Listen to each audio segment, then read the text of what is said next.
भात कापणी आपली बऱ्यापैकी पुरी झालेली आहे. फक्त 2 कुणगे आपले भात कापूचे राहुले आहेत, कारण सुकत घालूक जागा नसल्यामुळे.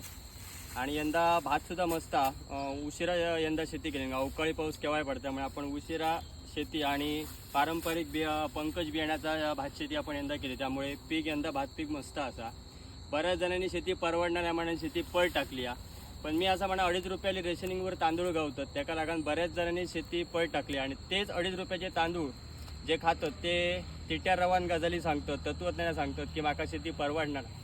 पण 2.5 रुपयाले तांदळाक जर लागून आपण शेती बंद करतो तर शेतीचा गणित यंदाचा वर्ष काय तर पुढच्या 100 वर्षाचा शेती आपल्याला केव्हाच परवडायची नाही.